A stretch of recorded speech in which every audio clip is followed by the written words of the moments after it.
வாழ்க வளமுடன். இன்றைக்கி நம்ம கிட்னி பிரச்சனையை தீர்க்கும் ஊட்டத்தூர் நடராஜரை பற்றி நிறைய விஷயங்களை தெரிந்து கொள்ள போகிறோம். அது மட்டுமல்ல, அந்த கோயில் உள்ள சிறப்புகளை பற்றியெல்லாம் எனக்கு தெரிந்ததே நான் உங்களுடன் பகிர்ந்து கொள்ளப் போகிறேன். இந்த கோவிலில் பார்த்திங்கன்னா ஒரு கல்வெட்டு காணப்படுகிறது. இதில் நீங்கள் இந்த நடராஜரை வழிபட்டால் இழந்த பதவியை திரும்ப பெறலாம் அப்படிங்கிற செய்தி காணப்படுகிறது. இங்குள்ள நடராஜரை பஞ்ச நதன நடராஜர் அப்படின்னு சொல்கிறாங்க. இவர் சிறுநீரக கோளாறுகளை தீர்க்கும் கலியுக தெய்வமாக விளங்குகிறார். இங்கே நிறைய பேர் கிட்னி ப்ராப்ளத்துக்காக சாமி கும்பிட்றாங்க. இப்போல்லாம் பார்த்திங்கன்னா சிறுநீரக கோளாறு நிறைய ஆயிடுச்சு, எல்லாம் டயாலிசிஸ் போக ஆரம்பிச்சிட்டாங்க.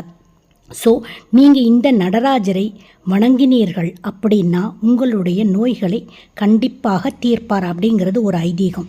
இந்த நடராஜர் ஒரே கல்லால் உருவாக்கப்பட்டு உலகிலேயே பிரசித்தி பெற்ற நடராஜராக திகழ்கிறார்.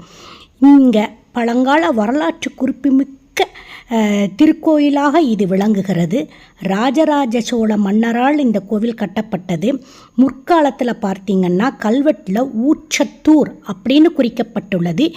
இப்போ அது மருவி ஊட்டத்தூர் அப்படின்னு சொல்கிறாங்க. அந்தக நரி மணம் அப்படிங்கிற ஒரு வேறு இருக்கிறது. இந்த வேறு பல கோடி கற்களில் ஒன்றை பிளக்கும். அப்படி பிளக்கக்கூடிய கற்கள் தான் பஞ்ச நதன பாறை. ஆதலால் இந்த நடராஜர் அந்த பஞ்சநதன பாறையில் ஒரே கல்லால் செதுக்கப்பட்டுள்ளார். இந்திரனுக்கு பதவி இழந்தானாம். உடனே அவன் ஓடி இந்த நடராஜரை வழிபட இழந்த பதவியை அவன் திரும்ப பெற்றானாம். அதனால் இந்த காலத்திலையும் பதவி இழந்தவங்க நிறைய பேர் இந்த நடராஜரை தரிசித்து வழிபட்டு பதவியை திரும்ப கிடைக்கப் பெறுகிறார்கள் அப்படின்னு இங்குள்ள அர்ச்சகர் சொல்கிறார். இந்த பஞ்ச நதன நடராஜருக்கு சூரியன் காலையில் உதிக்கும் போது வெளிப்படுத்தும் கற்களை ஈர்க்கக்கூடிய சக்தி உள்ளது. அதனால் இவரை நினைத்து நாம் வழிபடும்போது என்ன நினைத்து வழிபடுகிறோமோ அது அப்படியே நடக்கும் அப்படின்னு சொல்லப்படுகிறது. மாசி மாதம் 12, 13, 14 ஆகிய 3 நாட்களிலும் இங்குள்ள சிவலிங்கம் மீது சூரிய ஒளி படுகிறது. சூரியன் சிவபெருமானை வழிபடுகிறார். அதே போல வைகாசி மாதம் விசாக திருவிழாவின் போதும் சூரியனின் கதிர்கள் இங்குள்ள சிவலிங்கத்தின் மீது 3 நிமிடங்கள் படுகிறது. கோவில் கொடிமரம் அருகே மேற்கூரையில் 12 ராசிகள் மற்றும் 27 நட்சத்திரங்கள் செதுக்கப்பட்டு அவை பூமியை பார்த்து இருக்கும்படியாக அமைந்துள்ளது. இங்குள்ள மற்றொரு சிறப்பம்சம் அப்படின்னு சொல்லப்போனாக்க அதன் அருகிலேயே 9 கிரகங்களும் வடிவமைக்கப்பட்டு உள்ளன. சிவன் கோவில் பார்த்திங்கன்னா நவகிரகங்கள் மற்றும் ராசிகள் அதிபதிகள் எல்லாம் தனித்தனி சந்நிதிகளாகத்தான் இருக்கும். ஆனால் இந்த ஊட்டத்தூர் நடராஜர் கோவிலில் அனைத்தும் பூமியை பார்த்து அமைக்கப்பட்டு இருப்பதால் இதன் அடியில் செய்யப்படும் யாகங்கள் பூஜைகள் அனைத்திற்கும் உடனடி பலன் கிடைக்கிறது.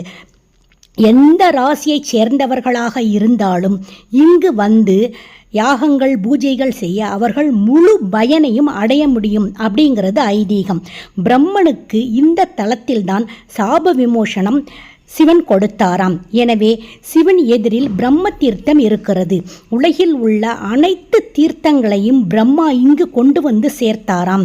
அதனால் இந்த பிரம்ம தீர்த்தத்தை எடுத்து நோயுள்ளவர்கள் தெளித்து கொண்டால் உட்கொண்டால் நோய்கள் தீரும் அப்படிங்கிறது ஐதீகம். கண்டிப்பாக அப்படி நோய்களும் தீர்ந்து வருகிறதா அப்படின்னு இங்குள்ள அர்ச்சகர்கள் சொல்கிறார்கள்.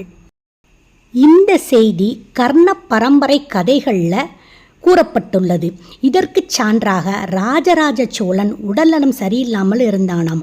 அவன் இங்கு ஊட்டத்தூரில் உள்ள இந்த சிவபெருமானை வழிபட்டு பிரம்ம தீர்த்தத்தை உடலில் தெளித்து அதற்கு பிறகு தனது ஆயுட்காலம் வரை நோய் நொடியின்றி சுகமாக வாழ்ந்தார் அப்படின்னு சொல்கிறாங்க. இந்த கோயிலில் ஒரு கால பைரவர் சன்னதி உள்ளது. இதுவும் மிகவும் சிறப்பு வாய்ந்த சன்னதியாக கருதப்படுகிறது. இங்குள்ள சக்தி வாய்ந்த தெய்வம் இந்த காலபைரவர். இவரை 11 வாரங்கள் தொடர்ந்து சகஸ்ரநாம வழிபாடு செய்வதால் சிறு குழந்தைகள் மனபயம் நீங்க பெறுகிறார்கள். அதுபோல மாடுகளுக்கு வியாதி தீர்கிறது. அஷ்டமி திதியன்று இவரை யாகம் நடத்தி அபிஷேகங்கள், சந்தனக்காப்பு அலங்காரம் செய்து காலாஷ்ட மந்திரம் ஓதி வழிபாடு செய்வதால் மரண பயம் நீங்குவதாகவும் சொல்லப்படுகிறது. இதனால் தீராத நோயினால் அவதிப்படுபவர்கள் இவரை வழிபட்டு நன்மை அடைகிறார்கள். கிட்னி பிரச்சனையினால் அவதிப்படுகிறீர்களா? கவலை வேண்டாம். திருச்சி அருகில் உள்ள இந்த ஊட்டத்தூர் நடராஜருக்கு வெட்டிவேர் மாலை சாத்தி வழிபடுங்கள். உங்களுடைய பிரச்சனை தீரும். ராஜராஜ சோழன் காலத்தில் இந்த பகுதி வில்வமரக் காடாக இருந்ததாம். இப்பகுதியில் கோயில் கட்டுவதற்காக இடத்தை தேர்வு செய்ய புதர்களை செதுக்கினார்களாம். குறிப்பிட்ட இடத்தில் ரத்தம் பீரிட்டு எழ அங்கு சிவலிங்கம் இருப்பதை கண்டுபிடித்தார்கள். அந்த இடத்தில் கோயில் அமைத்து சுத்த ரத்தினேஸ்வரர் அப்படின்னு சுவாமிக்கு பெயர் வைத்து அம்பாளுக்கு அகிலாண்டேஸ்வரின் பெயர் வைத்து வழிபாடு செய்தார்கள். மூலவர் சிவன் மீது மாசி மாதம் சூரிய கதிர்கள் படுகின்றன. இங்குள்ள தட்சிணாமூர்த்தி, விநாயகர், சுப்பிரமணியர், துர்க்கை, சிவகாமி ஆகிய சன்னதிகளை வழிபாடு செய்வது நலம் என்று சொல்லப்படுகிறது. இங்குள்ள கோரைப்பல் துர்க்கையை தரிசித்தால் எதிரி பயம் விலகும். பிரதோஷ நாளில் சுவாமியை தரிசித்தால் கோடி மடங்கு புண்ணியம் கிடைக்கும். தட்சிணாமூர்த்தி சந்நிதியில் ஓம் நம சிவாய அப்படின்னு சொல்லி நீங்கள் ஜபித்தால் கிரக தோஷம் தீரும். கோயிலின் நடுவில் பிரம்ம தீர்த்தம் உள்ளது. இங்குள்ள நடராஜர் தெய்வீகமான நடராஜர், ஒரே கல்லால் ஆனவர். சிறுநீரக கோளாறுகள் தீரவும் இழந்த பதவியை திரும்ப பெறவும் இந்த நடராஜருக்கு வெட்டிவேர் மாலை சாத்துகின்றனர். 1 கிலோ வெட்டிவேரை 48 துண்டுகளாக்கி, அதாவது ஒரு மண்டலம், அதை மாலையாக தொடுத்து அணிவிக்கிறார்கள். அதன் பிறகு பிரசாதமாக அந்த வெட்டிவேர் மாலை பிரம்ம தீர்த்த நீரையும் வீட்டிற்கு எடுத்துச் செல்கிறார்கள். தினமும் வெட்டிவேர் துண்டு ஒன்றை தீர்த்தத்தில் ஊற வைத்து மறுநாள் அதிகாலையில் வெறும் வயிற்றில் குளித்துவிட்டு பருகுகிறார்கள். இப்படி 48 நாட்கள் அந்த தீர்த்தத்தை பருகினால் சிறுநீரக கோளாறு மறைகிறது. பெண்கள் வீட்டு விளக்காகும் நாட்களில் இந்த தீர்த்தத்தை குடிக்கக்கூடாது. விரதம் முடிந்ததும் வெட்டிவேர்களை நீர்நிலைகள் சேர்த்து விடுகிறார்கள். கங்கை, யமுனை உள்ளிட்ட 7 நதிகள் யார் பெரியவர் என்று சொல்லும்படி சிவனிடம் முறையிட்டனர். பொறுப்பை நந்தியிடம் ஒப்படைக்க அவர் 7 நதிகளின் நீரையும் குடித்தார். பின் எல்லா நதிகளையும் ஒன்றாக ஓடவிட்டார். அதுவே நந்தி ஆறாக இங்கு ஓடுகிறது. இந்த கோவில் திருச்சி சென்னை தேசிய நெடுஞ்சாலையில் 30 கிலோமீட்டர் தூரத்தில் பாடாலூர் அப்படிங்கிற இடத்திற்கு அருகில் புள்ளம்பாடி செல்லும் வழியில் 6 கிலோமீட்டர் தொலைவில் அமைந்துள்ளது. வைகாசி சுவாதியில் தேரோட்டம், ஆருத்ரா தரிசனம், மகா சிவராத்திரி அப்படிங்கிறதெல்லாம் விசேஷமான நாட்கள். கோயில் காலையில் 7 மணியிலிருந்து 12 மணி வரையிலும், மாலை 4 மணியிலிருந்து 8 மணி வரையிலும் திறந்திருக்கிறது.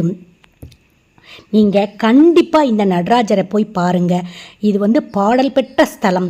இங்கே போய் சாமி கும்பிட்டிங்கன்னா கண்டிப்பாக உங்களுக்கு எல்லா நலன்களையும் அந்த பிரம்மா, சிவன் எல்லோரும் உங்களுக்கு அருள் புரிவார்கள்.